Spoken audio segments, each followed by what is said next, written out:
ओम नमः शिवाय। मैं हूं ज्योतिष पंडित दीपक दुबे और उपस्थित हूं अगस्त महीने का राशिफल लेकर।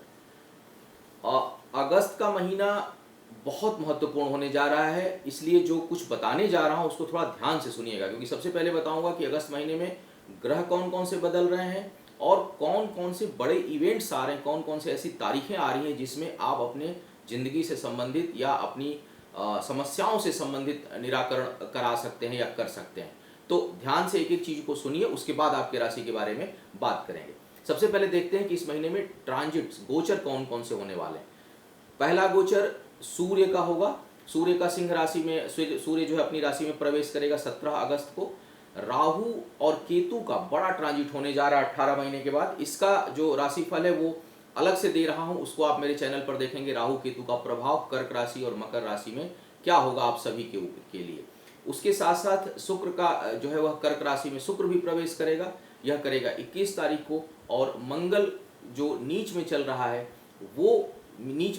है वो जाएगा कर्क से सिंह राशि में 27 अगस्त को। तो इन सभी ट्रांजिट पर जो आपके राशियों पर प्रभाव होगा उसका वीडियो अलग से दूंगा। इसके साथ साथ अब देखिए कि अगस्त महीने में क्या है खास, क्या क्या चीजें बहुत महत्वपूर्ण पड़ने वाली हैं। सबसे पहले 3 अगस्त को पुत्रदा एकादशी वैसे कहते हैं, संतान एकादशी भी इसे कहते हैं। जो लोग भी संतान की समस्या से जूझ रहे हैं, बहुत अच्छा दिन आ रहा है। एकादशी यह संतान प्राप्ति के लिए ही मानी जाती है, भगवान विष्णु के लिए की जाती है, कृष्ण रूप के लिए की जाती है। और अच्छी बात यह है कि यह बृहस्पतिवार को पड़ रही है। गुरुवार का दिन भी विष्णु के लिए माना जाता है। तो दिन और तिथि का जब संयोग बनता है तो वह जो है दिन बहुत महत्वपूर्ण हो जाता है। तो जो लोग संतान से संबंधित किसी भी प्रकार की समस्या से जूझ रहे हैं वो इस दिन संतान से संबंधित उपचार या अनुष्ठान करा सकते हैं। इसके अलावा 5 अगस्त को शनि प्रदोष पड़ रहा है। प्रदोष शिव का दिन है और शनिवार को पड़ने के कारण इसे शनि प्रदोष कहा जाता है। पुनः जो लोग आर्थिक समस्या, कैरियर की समस्या, विशेष करके स्वास्थ्य और शत्रु बाधा से परेशान है उनके लिए शनि अनुष्ठान या रुद्र अनुष्ठान, शिव अनुष्ठान के लिए बहुत अच्छा दिन है। 7 अगस्त बहुत महत्वपूर्ण तारीख आ रही है। 7 अगस्त बहुत, इसको ध्यान से जानिए। इसके ऊपर जो जो इवेंट आ रहे हैं अलग से वीडियो देने वाला हूं, इसलिए मेरे चैनल को सब्सक्राइब कर लीजिएगा ताकि आपको, जो लोग नए लोग हैं वो, ताकि उनको जानकारियां मिलती रहें। 7 अगस्त को श्रावण माह पूर्ण हो रहा है। सावन का महीना, पवित्र माह पूर्ण हो रहा है। श्रावण माह का अंतिम सोमवार भी है, पूर्णिमा भी है इस दिन, रक्षाबंधन भी है और चंद्र ग्रहण भी पड़ रहा है। तो इस कारण यह बहुत ही महत्वपूर्ण दिन हो रहा है। चंद्र ग्रहण का क्या होगा आपकी राशि पर प्रभाव, क्या क्या उस दिन बरतें सावधानी और क्या करें उपचार, उस पर अलग से वीडियो देने जा रहा हूं, उसको आप देखिएगा। रक्षाबंधन का मुहूर्त कब होगा, क्योंकि इस बार रक्षाबंधन में राखी बांधने के लिए बहुत कम समय आपको मिलेगा, क्योंकि पूर्णिमा के दिन भद्रा भी होती है और सूतक भी लगने वाला है। तो उसके लिए भी मैं अलग से वीडियो दूंगा, उसको देखिएगा। और श्रावण माह का अंतिम दिन है सोमवार, तो उस दिन आपको क्या करना चाहिए, नहीं करना चाहिए, उस पर भी एक अलग वीडियो देने वाला हूँ, उसको आप मेरे चैनल से देखिएगा। 14 अगस्त को कृष्ण जन्माष्टमी पड़ रही है। पुनः एक बार संतान प्राप्ति के लिए कृष्ण जन्माष्टमी का दिन, और यह भी सोमवार, यानी सोमवार चंद्रमा, कहा जाता है कि चंद्रमा की तरह 16 कलाओं से युक्त हैं कृष्ण। कृष्ण को चंद्रवंशी भी कहा जाता है। और भगवान शिव का दिन, तो शिव कृष्ण ज्ञान और संतुलन का अद्भुत मिलन है। उस दिन भी पुनः एक बार संतान से संबंधित जिन लोगों को समस्या, उसके लिए बहुत अच्छा दिन आने वाला है। 19 अगस्त को फिर से शनि प्रदोष पड़ रहा है। तो इस महीने में शनि को मत चूकिएगा। जो लोग भी शनि जयंती पे शनि को चूक गए हो किसी और दिन, शनि संबंधी अनुष्ठान, शनि 7.5, शनि ढैया, शनि की दशा, अंतरदशा, महादशा, कुंडली में शनि खराब, स्वास्थ्य की समस्या, आर्थिक संकट, इन सभी चीज़ों के लिए या तो 5 अगस्त या फिर पुनः 19 अगस्त को शनि अमावस्या और प्रदोष पड़ रहा है। उस दिन आप देखें 21 अगस्त को सूर्य ग्रहण लगने वाला है। सोमवती अमावस्या उस दिन पड़ रही है। श्राद्ध और रोग बाधा के लिए सर्वोत्तम दिन होगा। 25 अगस्त से भगवान सिद्धि बुद्धि सहिताय, जिनके पास सिद्धि भी है, बुद्धि भी है, रिद्धि भी है, सिद्धि भी है, और जिनको कहा गया है विघ्ननाशो विनायक, भगवान श्री गणेश का जन्मोत्सव प्रारंभ होगा। गणेश चतुर्थी प्रारंभ हो रही है और इसका जो उत्सव है 25 अगस्त से 5 सितंबर तक चलने वाला है। तो गणेश अनुष्ठान के लिए, कैरियर में बाधा हो, बाधा नहीं भी हो और आगे बढ़ना चाहते हो कैरियर में, शिक्षा में बाधा हो या शिक्षा में और तरक्की करना चाहते हो, घर में शुभता आए, लाभ रहे, समृद्धि रहे, प्रसन्नता रहे, इसके लिए भगवान गणेश का अनुष्ठान जो लोग कराना चाहते हैं, चाहे वो 1 दिन का या 9 दिन का अनुष्ठान कराना चाहते हैं, वो उनके लिए भी यह अद्भुत समय आ रहा है 25 अगस्त से 5 सितंबर। सभी के ऊपर अलग अलग वीडियो देने जा रहा हूँ। सभी से संबंधित अनुष्ठान मेरी वेबसाइट पर वैदिक पूजा के सेक्शन में उपलब्ध है। तो आज जो पहला चीज़ मैंने बताया वो बताया कि अगस्त के महीने को मत चूकिए, बहुत महत्वपूर्ण महीना है। बहुत सी चीज़ें इस महीने में होने वाली हैं और बहुत सी चीज़ें की जा सकती हैं। अब बात करते हैं कि क्या है अगस्त महीने में। सितारों का हाल बहुत उथल पुथल है। और हाँ, एक चीज़ और, 18 अगस्त को राहु और केतु का महत्वपूर्ण ट्रांजिट होने जा रहा है। तो ये सब सारी चीज़ें मैंने आपको बताया। और अब बात करेंगे आपसे कि क्या है आपके राशियों पर इस महीने सभी ग्रहों का प्रभाव और कैसा रहेगा आपका राशिफल। देखते हैं क्या कह रहे हैं सितारे आपके।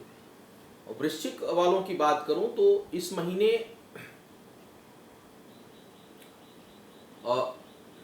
जो आपके अंदर जो कुछ द्वंद्व चल रहा होगा पीछे से, डुअल माइंडसेट जो चल रहा होगा, ये करूं ये ना करूं, आगे करूं पीछे करूं, कुछ भय चल रहा होगा, कुछ डर सा लगा रहता होगा लगातार, क्योंकि वृश्चिक वाले बहुत लंबे समय से डिस्टर्ब चल रहे हैं। मुझे लगता है कि उस भय पर, उस डर पर आप इस महीने नियंत्रण पाएंगे, अद्भुत रूप से नियंत्रण पाएंगे। और अब आगे क्या करना है उसका निर्णय लेने के लिए आपकी जो सोच है वो बहुत स्पष्ट हो जाएगी, बहुत क्लैरिटी हो जाएगी कि मुझे अब क्या करना है और क्या नहीं करना है। तो एक बात इस महीने की जो मुझे सबसे अच्छी दिखाई दे रही है वो ये दिखाई दे रही है कि आप किसी डिसीजन पर पहुंच पाएंगे, बल्कि डिसीजन नहीं, फर्म डिसीजन पे पहुंच पाएंगे। एक निश्चित निर्णय आप जो है वह ले पाएंगे, यह बहुत अच्छा दिखाई दे रहा है। दूसरी बात, जो आपसे बड़े लोग हैं, जो उच्च अधिकारी हैं या जो बड़े लोग हैं, उनका सहयोग बढ़ेगा। विशेष करके इस महीने के मध्य भाग के बाद अचानक बड़े लोगों का सहयोग आपको मिलेगा, जिससे आपको कोई बड़ी सफलता मिल सकती है, कोई बड़ा अचीवमेंट आपके लिए दिखाई पड़ रहा है। उसके लिए महीना बहुत अच्छा है, लेकिन थोड़ा इंतजार करना पड़ेगा आपको इस महीने के मध्य भाग तक। मध्य भाग के बाद आपके लिए यह चीज़ बहुत बेहतर होने जा रही है।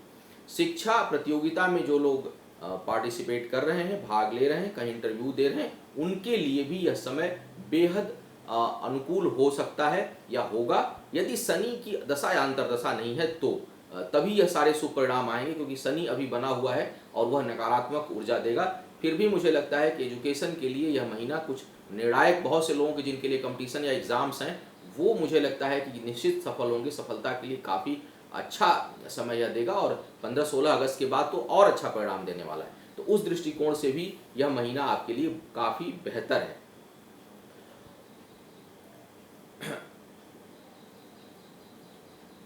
भाग्य का जो साथ है वो आपके पराक्रम और मेहनत के पैरेलल है बिल्कुल।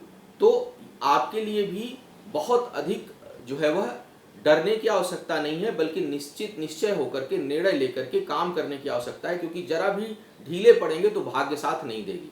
तो भाग्य को यदि आप चाह रहे हैं कि आपको सपोर्ट मिले, कई बार होता है कि हम काम करते हैं उसका रिजल्ट नहीं मिलता, लेकिन इस समय ऐसा नहीं है। आप इस समय काम करेंगे, प्रयास करेंगे तो आपको रिजल्ट इस समय मिलेगा, परिणाम आपको मिलेगा। बस आपको आवश्यकता ये है इस महीने कि आपको अपनी बातें अपने बड़े, अपने सहयोगी लोगों से कहनी पड़ेगी। आप अगर अंदर अपने मन में रखे रहेंगे तब कोई अपने से आगे बढ़कर करने वाला नहीं है। लेकिन यदि आपका कोई करीबी मित्र है, कोई सहयोगी है, कोई ऐसा व्यक्ति है जो आपको उठा सकता है हाथ खींच करके, तो यदि आप उससे अपनी बात शेयर करते हैं तो निश्चय ही इस समय आपको सफलता मिलेगी और आपको उन्नति मिलेगी। तो आप हेजिटेशन छोड़ दीजिए। कई बार हम उनसे कहें ना कहें, पता नहीं सुनेंगे नहीं सुनेंगे, नहीं, आप इस भ्रम में मत रहिए। बहुत अच्छा सहयोग का यह समय है और आप सहयोग आपको निश्चय मिलेगा। बस आवश्यकता है कि जो सही व्यक्ति है, जिसको आप जानते हैं, चाहे वो रिश्तेदारी में हो, चाहे रिलेशन में हो, चाहे मित्र हो, चाहे आपका कहीं परिचित हो, जो समर्थ व्यक्ति है उससे आप कहिए और आपका काम इस महीने बनेगा। इस प्रकार का योग भी बहुत अच्छा बना हुआ है। कुल मिलाकर यदि मैं देखूं, हाँ, एक चीज के लिए अच्छा यह महीना नहीं है। जीवन साथी के स्वास्थ्य की काफी समस्या आ सकती है। कई लोगों के लिए वैवाहिक जीवन टूटने के कगार पे पहुंच सकता है, उसके लिए महीना बिल्कुल अच्छा नहीं है। और कई लोगों का यदि लंबे समय से विवाद चल रहा है तो वह हो सकता है कि बिल्कुल फाइनल टूटने के कगार पर आ जाए या टूट जाए, इस तरह का योग बन रहा है। प्रेम संबंधों के लिए यह महीना बिल्कुल अच्छा नहीं है। तो जो जिसका है उसको किसी तरह से चलाने का प्रयास करे, जिसका नहीं है वो नए प्रेम प्रसंगों के चक्कर में ना पड़े, क्योंकि इस समय बनेगा भी तो वह बहुत मुसीबत देने वाला है। इसलिए बेहतर है कि आप कहीं किसी का मन आगे पीछे हो रहा है, क्योंकि मेरे जो दर्शक हैं वो युवा भी हैं, बुजुर्ग भी हैं, बड़े भी हैं, छोटे भी हैं, तो जो जो जिस योग्य है, यथा योग्य है, वो उसको उस हिसाब से ले। तो जो लोग कहीं प्रेम प्रसंग के लिए लालायित हैं, कहीं चाह रहे हैं कि मेरा रिलेशन डेवलप हो जाए, बेहतर होगा कि आप थोड़े समय के लिए पीछे रहिए और उसको अंतिम रूप अभी मत दीजिए, अन्यथा बहुत परेशान हो जाएंगे, क्योंकि उसके लिए यह महीना ठीक नहीं है। तो अगर इस महीने को मैं समराइज करूं, मैं कम में कहूं कि ये महीना कुल मिलाकर कैसा है, तो यह महीना उत्थान देने वाला है। कहीं आपकी भाग्य आपके साथ है, आपको आगे बढ़कर बोलना है, आप निर्णय ले पाएंगे, फाइनल कंक्लूजन पे पहुंच पाएंगे, कोई बड़े पद प्रतिष्ठा मिलने की पूरी संभावना बन रही है, उन्नति की संभावना बन रही है, शिक्षा प्रतियोगिता में सफल होने की संभावना बन रही है, बुद्धि के बल पर आय बढ़ने की संभावना बन रही है। लेकिन यह महीना जो अच्छा नहीं है वह है आपके वैवाहिक जीवन के लिए और प्रेम संबंधों के लिए बेहद नकारात्मक महीना है। आपको संभल कर चलना होगा, क्षणिक हो तो संभल कर चलिए, पर पीछे से चला आ रहा हो तो उसके टूटने की बेहद संभावना है, वहाँ बहुत कुछ नहीं किया जा सकता, ऐसा मुझे लगता है। आपका आने वाला समय शुभ हो, आयु आरोग्य और ऐश्वर्य की वृद्धि हो। इन्हीं शुभकामनाओं के साथ आपसे विदा लूंगा। पुनः मुलाकात होगी किसी नए विषय पर, तब तक के लिए मुझे आज्ञा दीजिए। ओम नमः।